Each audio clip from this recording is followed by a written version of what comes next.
Here, U is my herder. Ek kom niks kort nie. In groen weivelde laat U my rus. Na water waar daar rusplek is, lei U my. U gee my nuwe lewenskrag en lei my op die regte paaie ter wille van U naam. Selfs as ek in die donkerste kloof ingaan, is ek nie bang vir gevaar nie, want U is by my. Dit is U staf en U stok wat my gerus stel. U dek vir my 'n tafel voor die oë van my teenstanders. U verfris my kop met olie, my beker loop oor. Net goedheid en troue liefde sal my volg al die dae van my lewe.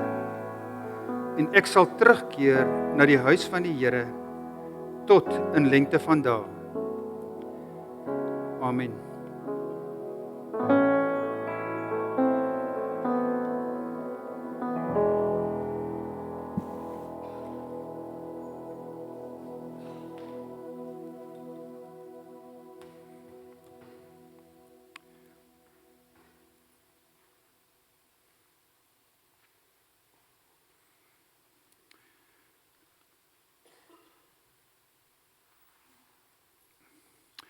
Goeienaand en baie welkom vanaand weer hierso by ons diens.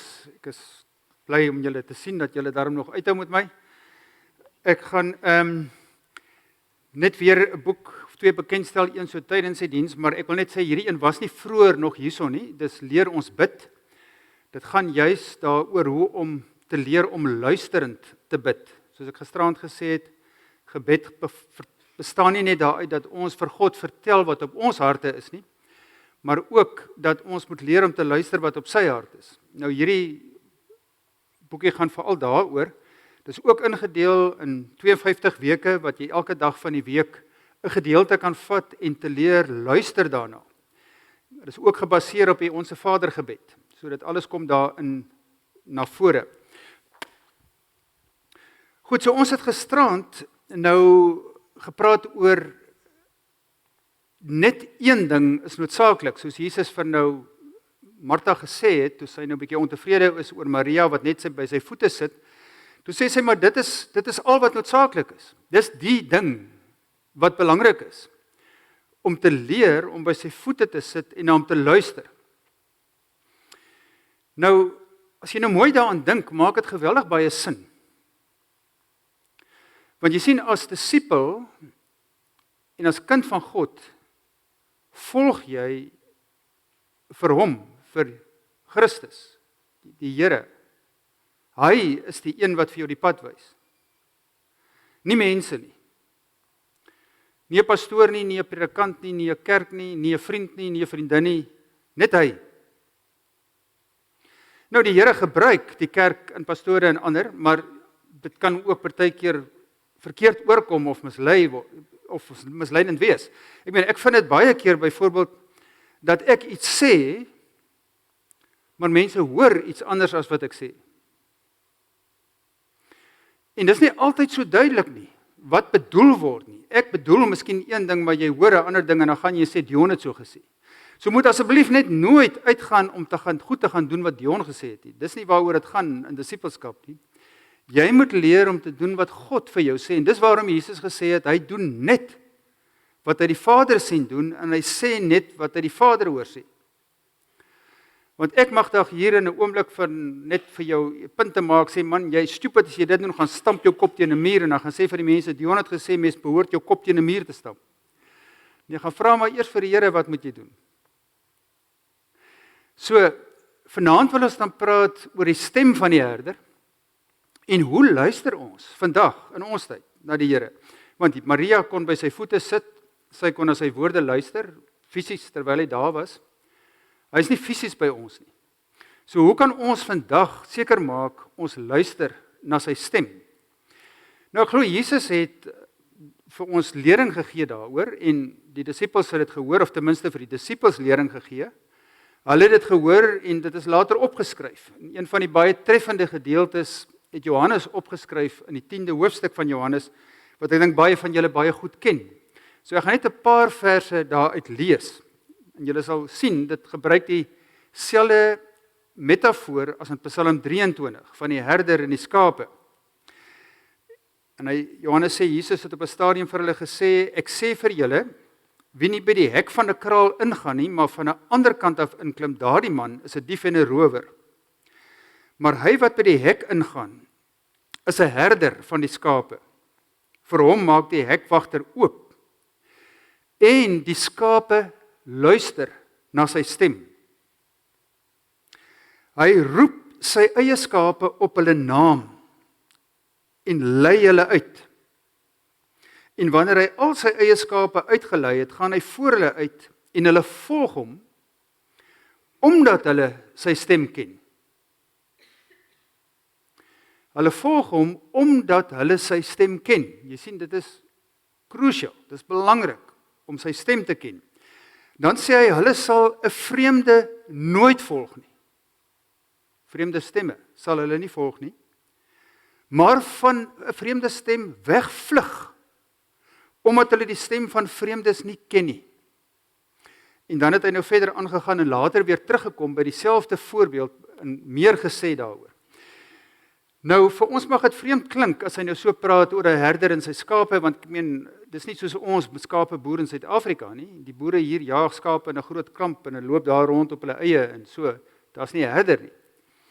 Maar ek was so klompe jare terug was ek in Egipte. Nou daar word dit nou nog op sekere plekke gedoen, soos wat dit gedoen is in Israel. En ook vandag loop op sekere plekke nog in Israel gedoen word. En wat hierdie mense baie goed geken het. Nou ek het eendag, ons was by 'n retreat sentrum so 100 km noord van Kaïro, 'n kleinerige dorp, plattelandse dorpie, so op die kant van die dorp. En dan so in daai omgewing het 'n hele klompie beduïne gebly, wat dan nou daar hulle skape en so versorg het. En die plek waarby is dit sulke hoë mure gehad, dat jy nou op die muur kan jy nou opklim daar en daar sit en uitkyk. En dan kan jy nou sien wat buitekant aangaan. En ek kyk toe die een dag daarso, toe sien ek nou die herder met sy skape. En dan wy die skape nou so om hom, en dan begin die herder te stap, en dan praat hy met hulle, dan kan jy sien, daar kom hulle nou agter hom aan, dan roep hy hulle. Dan stap hy nou so rustig, en die skape stap al agter hom aan, en so nou en dan kyk hy om, sy sien daar dwaal een of twee bietjie af, dan roep hy, kyk hulle op, dan kom hulle weer agter hom aan. En hier teen laatmiddag, toe kom hy nou met hulle terug na die dorpie toe. Toe hou ek hulle nou weer dop. Nou, toe sien ek nou, hy gaan hulle nou blykbaar na 'n kraal toe vat in die dorpie iewers. Maar daar is 'n baie besige teerpad wat hy moet oorgaan. En die man stap tot daar by die kant van die teerpad en hy gaan staan en hy sê iets vir die skape. Ek kan nie hoor nie, maar ek in elk geval nie Arabies verstaan nie. Maar ek kan sien, hy sê vir hulle iets en daai skape gaan staan doodstil. En hulle wag. En toe al die karre verby is, toe sê hy weer iets en hy stap en die volgende oomblik trek hy skape weg en hulle hardloop met 'n spoed oor die teerpad. Net so eentjie aan die ander kant in hulle kraal in. Toe besien ek wat hier bedoel word, want dit is soos dit was. Die skape het die herder se stem geken. En is alwaarna hulle luister. Van kleins af is hulle gewoond, hulle word groot by die herder. En ek het al 'n ander voorbeeld gehoor van iemand wat daar in Israel blykbaar so 'n demonstrasie wat hulle vir die toeriste gee, dat jy kry mos hierdie ouens wat stemme baie goed namaak. En dit is so, hulle gee vir elke skaap 'n naam. Hulle roep hulle by die naam. En die ou wat die stemme namaak, het daar gaan staan, dan laat hulle die mense omdraai. Dan sê hulle, okay, ons gaan nou die twee laat praat en dan moet julle sê watter een is die herder en watter een is die namaker. En die mense kon nie die verskil agterkom nie. En dan sê hulle, nou kom ons kyk na die skape. Dan kom die ou wat die herder se stem namaak, en hy roep die skape, hulle roer nie eers 'n oortjie nie. Hulle beweeg nie. En dan kom die herder en hy sê een woord en dan kom hulle. Hulle ken sy stem. So toe Jesus hierdie storie vertel, toe weet hulle presies wat hy bedoel. Nou hoe is dit moontlik vir daai skape om sy stem so te leer ken, soos ek gesê het, hulle word groot saam met hom. Hulle spandeer tyd met hom. Hulle is altyd by hom. Op dieselfde manier wou Jesus vir sy disippels sê, julle, ek gaan nie altyd by julle wees nie, maar julle moet my stem leer ken. Julle moet weet wanneer ek praat en hoe ek praat, sodat julle my kan volg.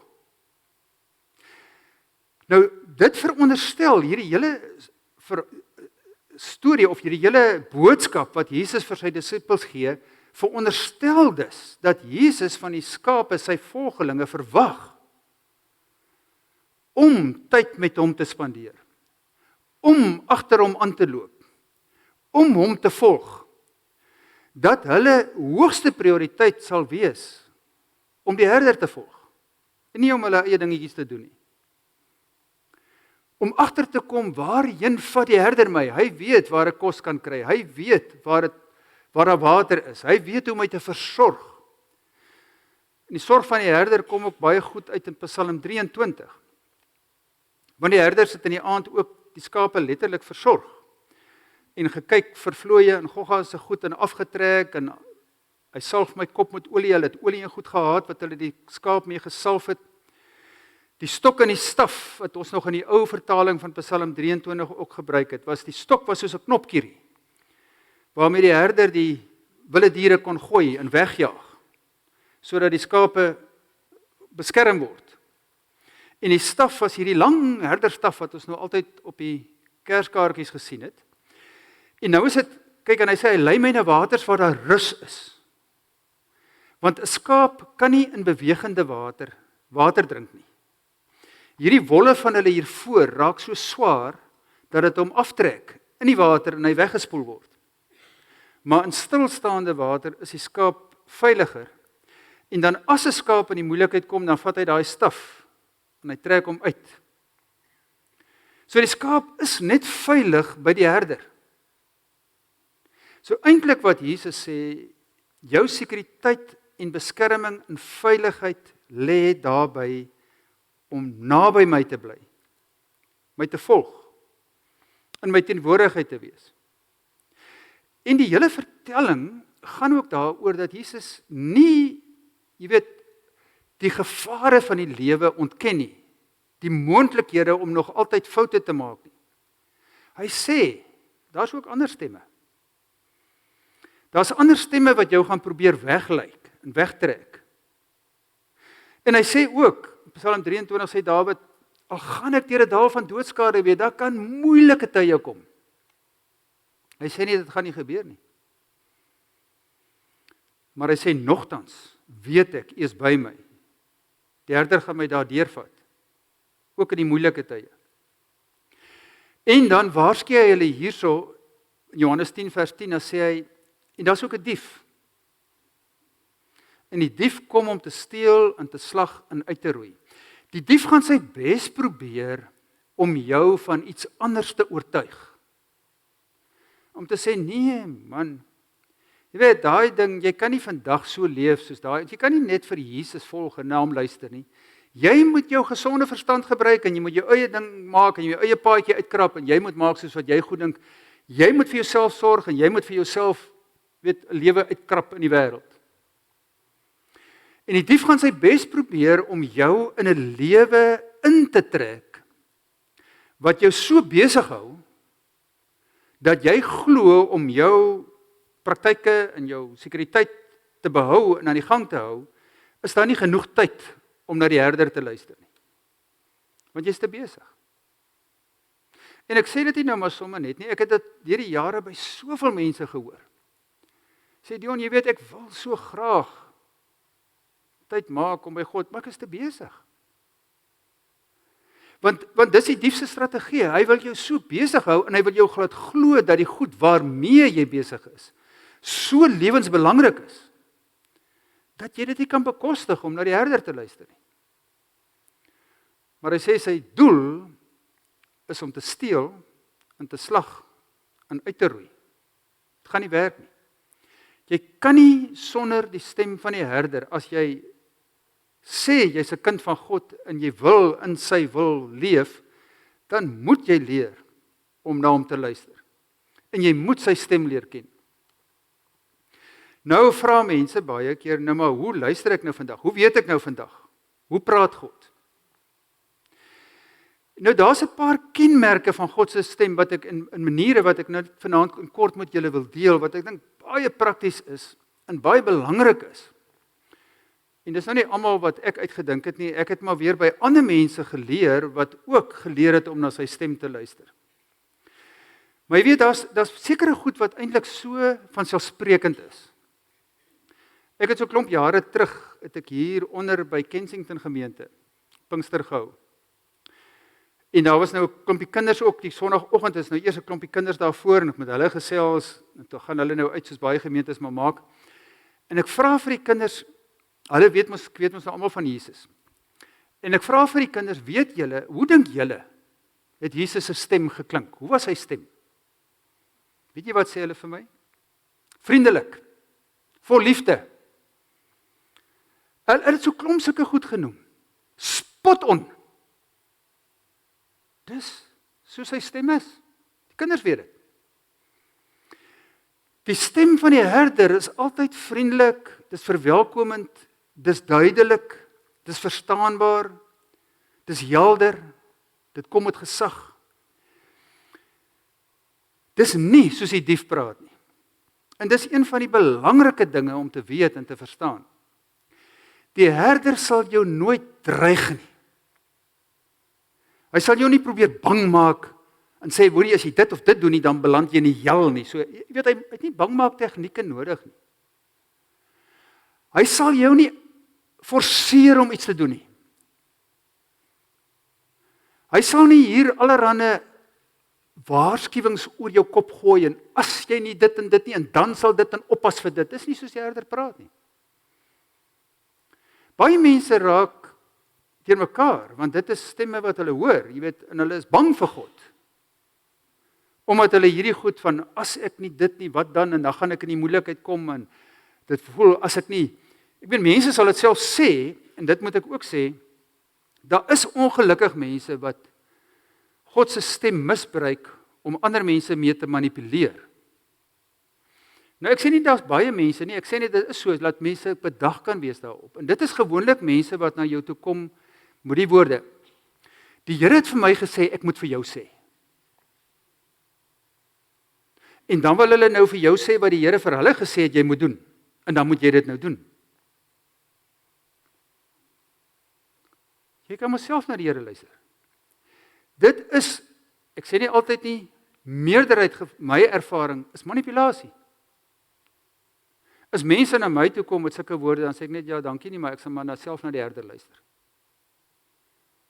Hoekom moet ek doen wat jy sê? En dit het ek al mense gekry wat sulke groot foute in hulle lewe gemaak het, want hulle het gedoen wat daai kind van die Here sê, wat die Here vir hom of haar gesê het om vir my te sê.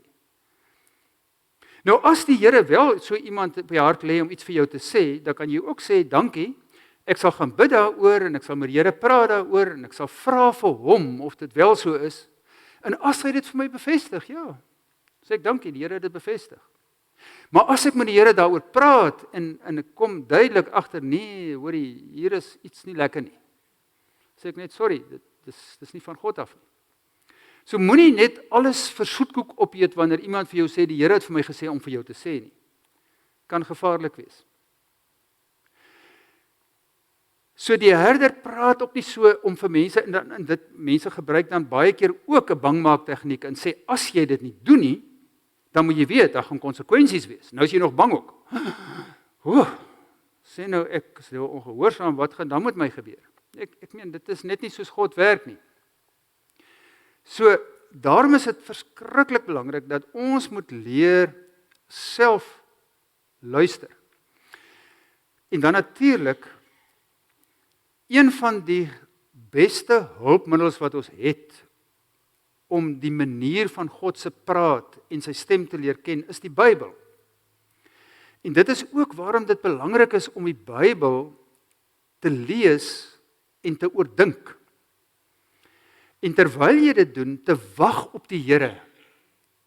Te sê, Here, maar okay, ek het nou hier gelees. Wat wil U vandag vir my daardeur sê? Wat moet ek hierin hoor? En dan te wag. En jy weet, as jy bidend met die Bybel omgaan en so met die Here vra en op hom wag, dan gaan daar in jou gedagtes 'n sekere vorm aanneem. Gedagtes na vore kom, wat nie van sommer van self in jou kop inspring nie. Die Heilige Gees doen dit.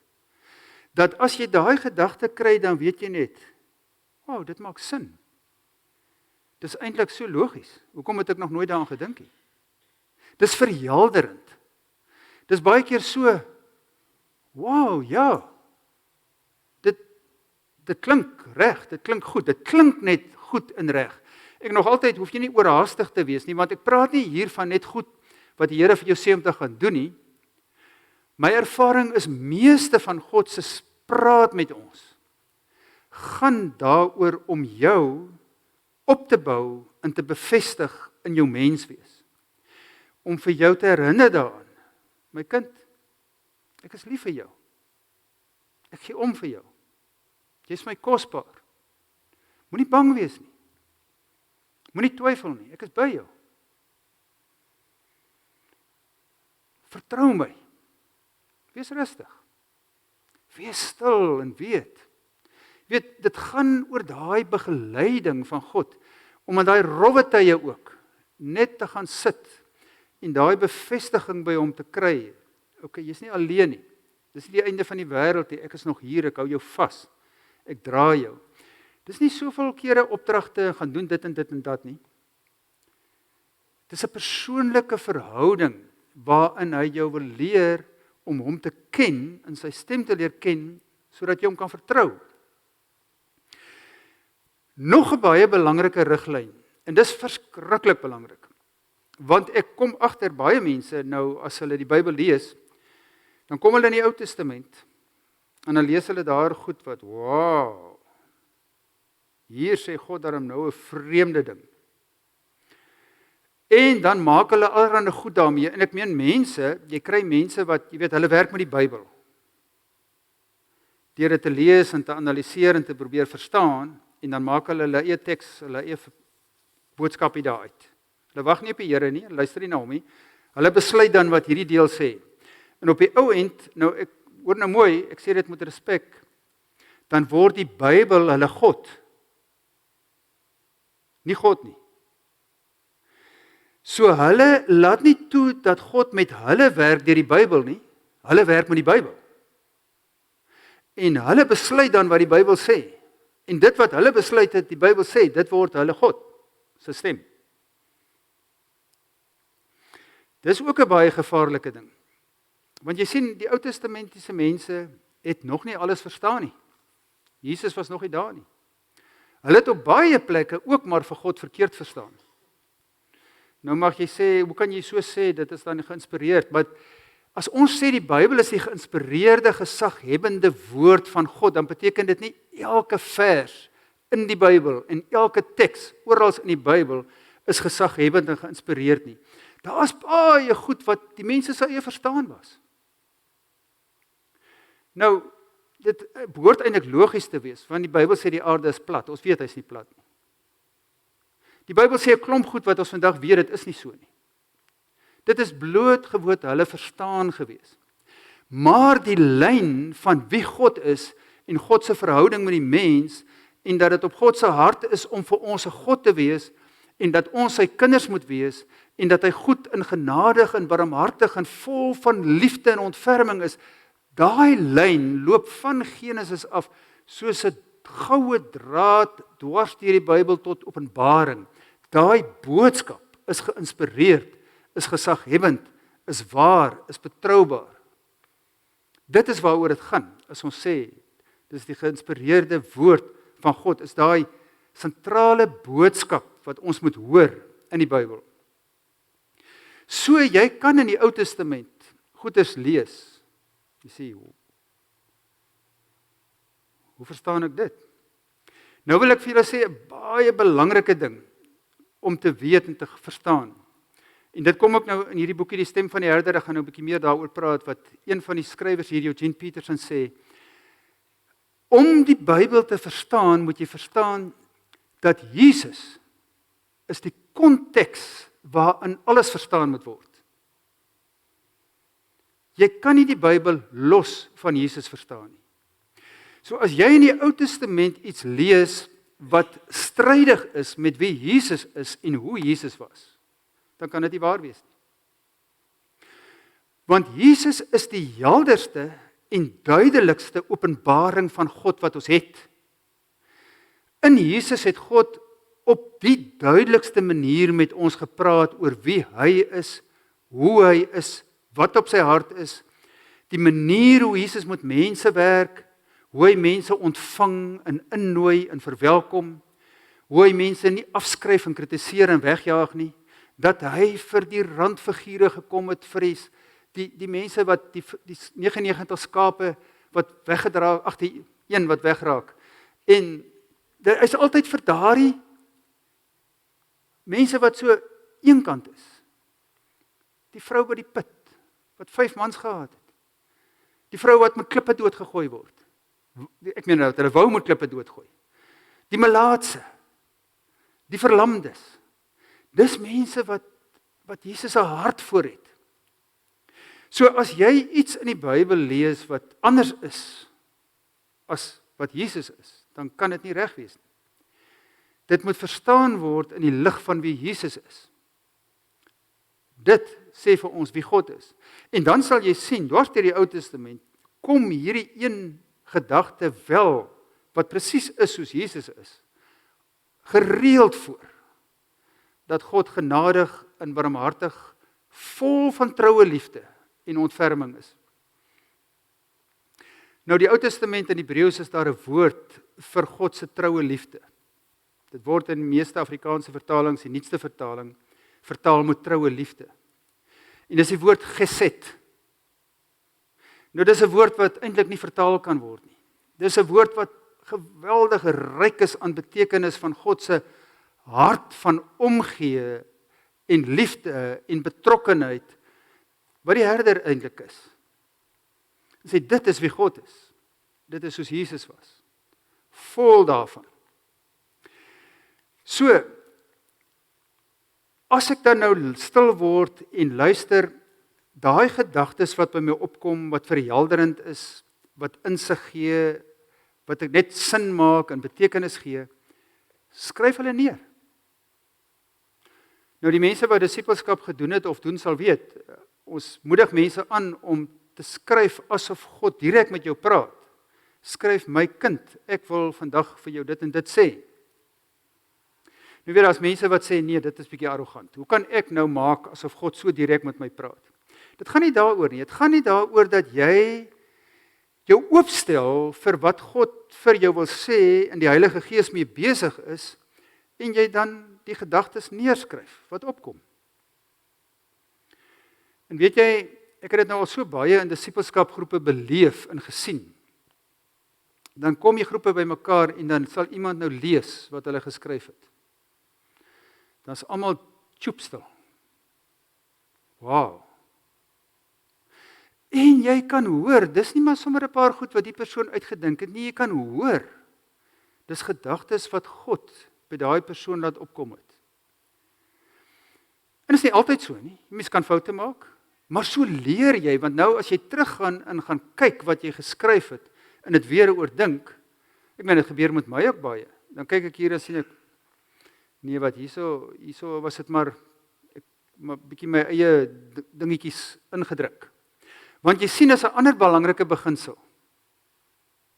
Veral as jy God se wil onderskei ten opsigte van 'n saak. En dis waar dit baie moeilik is. Dis hoekom ek sê, dit is nie primêr hoe God met ons praat, net oor sy wil vir 'n spesifieke besluit wat jy moet neem nie. Daar's baie ander dinge waaroor God met ons praat. Maar dit het ook een van die ou kerkvaders al Sint Ignatius gesê. As jy God se wil onderskei, 'n baie belangrike punt is, maak seker dat jy heel eerste geen wil van jou eie het nie. Wow. Dis 'n bietjie why, nee. Want die meeste van die tyd as ons begin bid vir 'n saak waaroor God se wil onderskei, dan het ek klaar besluit wat dit gaan wees. Om geen wil van jou eie te hê nie, is om jouself oop te stel en te sê, Here, ek is oop vir wat U ook al vir my sê, ek is bereid om te leer. En dis nie maklik nie. En daarom is dit so belangrik om hierdie ander goed te onderskei ook. Hoe praat God en wat sê hy vir my?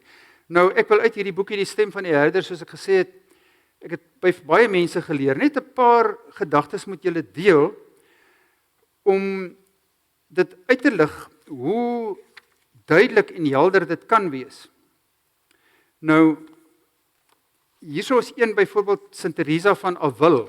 Nou, sy was iemand wat eeue terug geleef het, en baie duidelik sekere kenmerke uitgelig het, wat sy geleer het, hoe God praat. Moet ek net vinnig hier kry, waar is die eerste een nou? Ja, sy sê die eerste en mees waardevolle kenmerk van God se stem is die sin van gesag en autoriteit wat daarmee gepaard gaan.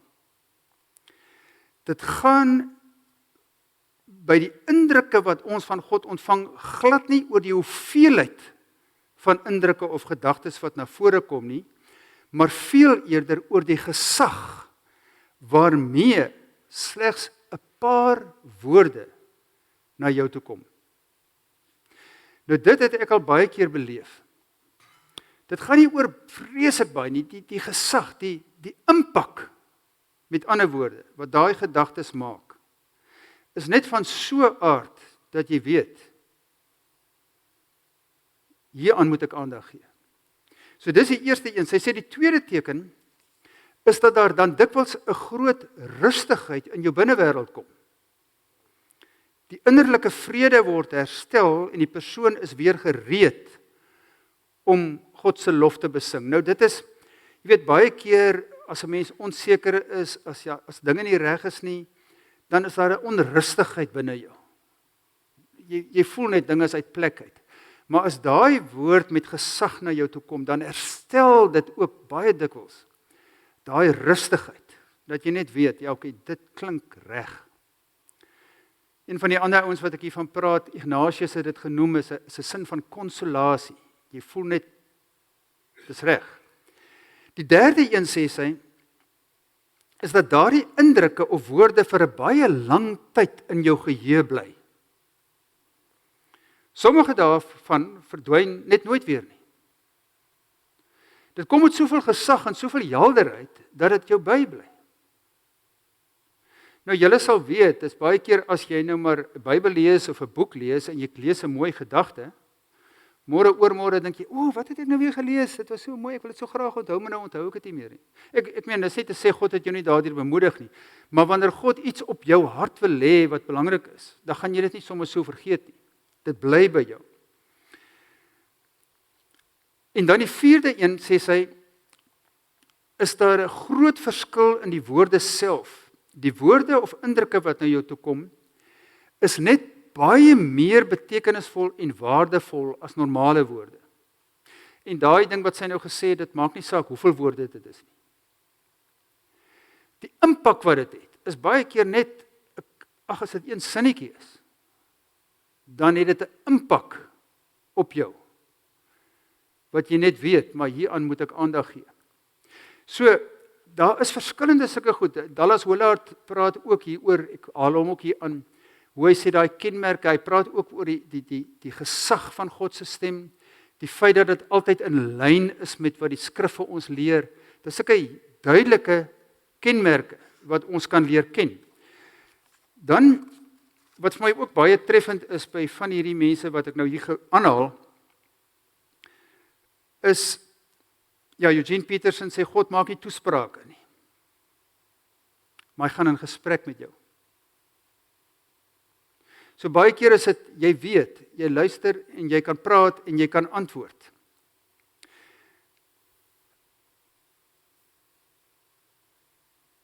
Madame Guyon sê, God gee meer, luister net hierso. God gee meer aandag aan jou as wat jy ooit aan jouself kan gee. Nou jy weet, en natuurlik moet jy wakker wees daarvoor. Jy moet leer om te luister na hom, om dit agter te kom. Jan Johnson is 'n ander vrou wat baie na aan God leef. Sy sê, ons moet leer, en dit is baie belangrik, sy sê, jy moet leer om jou vrae vir God te vra. En dan te wag op 'n antwoord. Moenie bang wees om jou vrae vir God te vra nie. Ons almal het vrae waaroor ons worstel, waaroor ons twyfel. En dan hardloop ons na 'n pastoor toe, vir geestelike ou toe en sê, hoorie, sê vir my bietjie hieroor wonder ek nog al die tyd. Wat dink jy? Hoe werk dit? Dan gee die pastoor vir jou antwoord en jou nie daarvan. Sê ek nie, okay, nou gaan jy na 'n ander pastoor toe. Hoe dink jy, tot jy 'n pastoor kry wat vir jou sê presies wat jy wil hoor? Dit help nie. Vra jou vrae vir God. En wag op hom. Hy sal jou antwoord. As jy op hom wag en eerlik soek. En dan Henry Nouwen so treffend. Hy praat daaroor hoe belangrik dit is om die skrif, gedeeltes van die skrif wat vir jou tref, wat jy lees dan nou, te memoriseer. Nou ek meen, baie van ons, ek weet baie van julle ook, toe julle kinders was, moes ons teksies leer uit ons koppe uit in die sonnaskool. Party van ons het nie gehou daarvan. Gedink, ag, is sommer sinneloos. Maar as jy vir God leer ken en leer hoe hy praat en jy doen dit dan maak dit 'n groot verskil.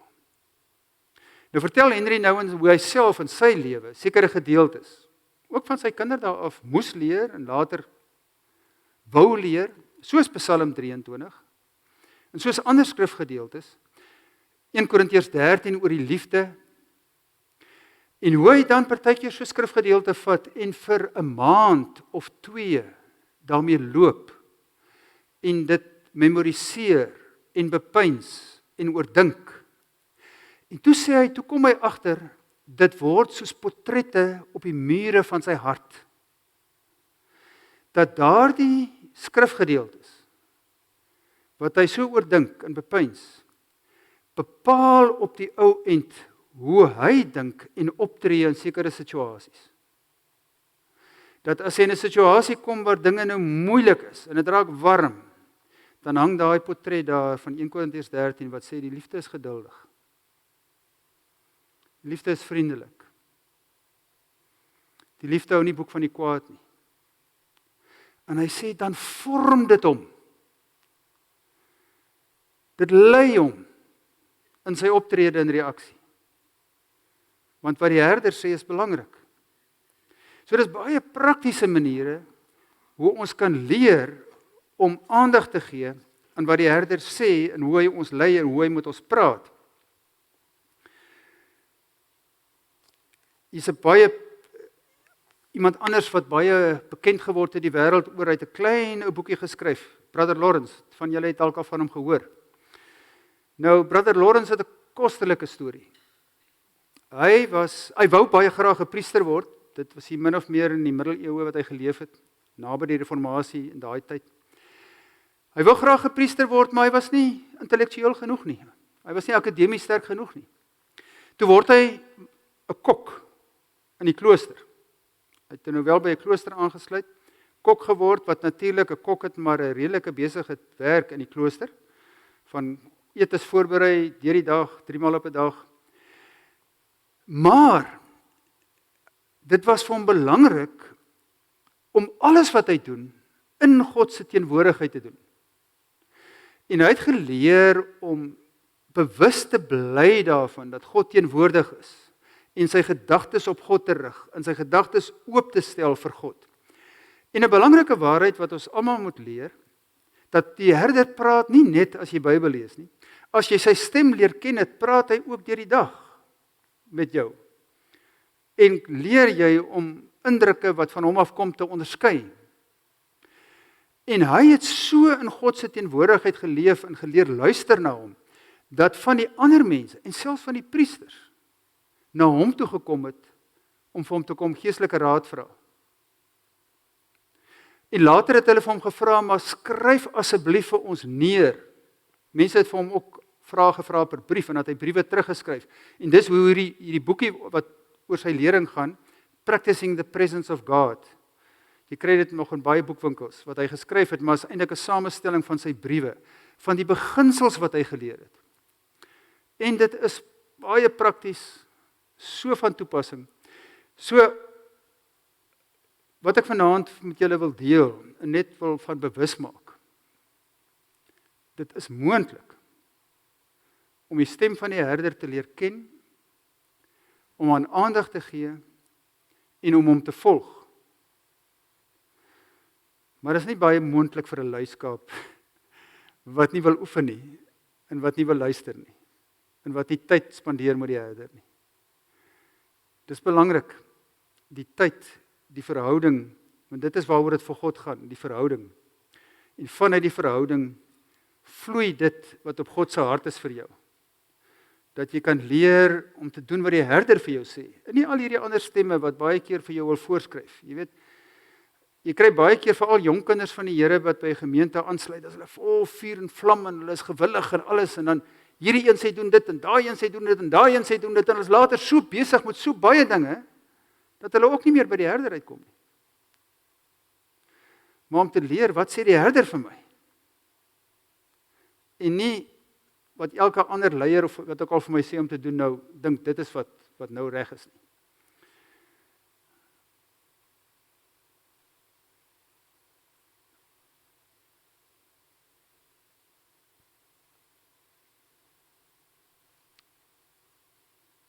Net een ding is noodsaaklik. Sonder daai stem gaan jy baie groot foute maak. Selfs al luister jy, gaan jy nog altyd foute maak. Maar sonder luister is die foute partykeer baie slegte gevolge. Die wêreld is klaar sleg genoeg. Laat ons nie nodig het om sonder daai stem te leef nie. Kom ons bid saam.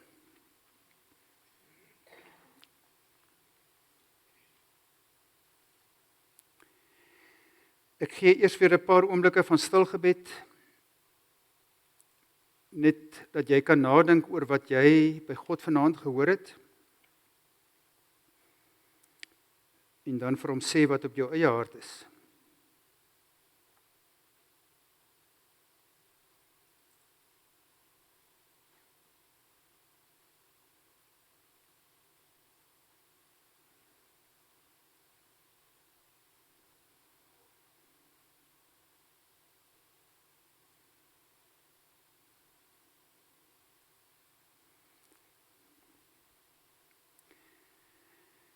Here, U is my herder, en daarom ly ek nie gebrek aan enigiets wat regtig saak maak nie. Ek moet bely, Here, dat ek baie maklik dink ek ly gebrek. Maar as ek nou werklik gaan stil word daaroor, dan besef ek die dinge wat ek dink ek ly gebrek aan is nie regtig noodsaaklik nie. Want U is 'n herder wat weet wat ek nodig het en wat weet waarheen om my te lei en hoe ek tot rus kan kom. Hoe my dors versadig kan word. Hoe ek weer gevul kan word met lewenskrag vir elke dag. Hoe ek op die regte pad kan bly. Here, ja, die lewe het baie keer donker klowe.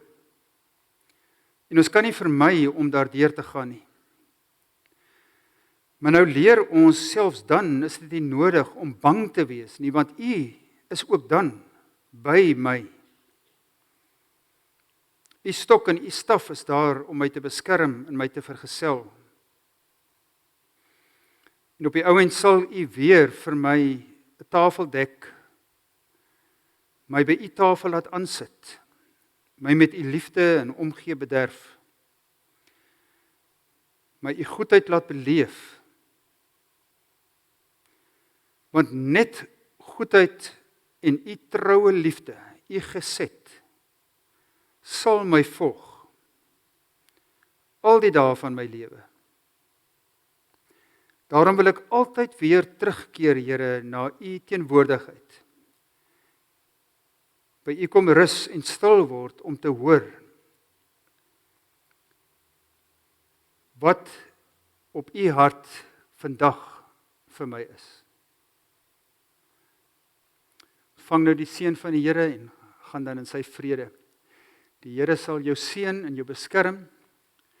Die Here sal sy aangesig oor jou laat skyn en jou genadig wees. Die Here sal sy aangesig oor jou verhef en aan jou sy vrede gee. Amen.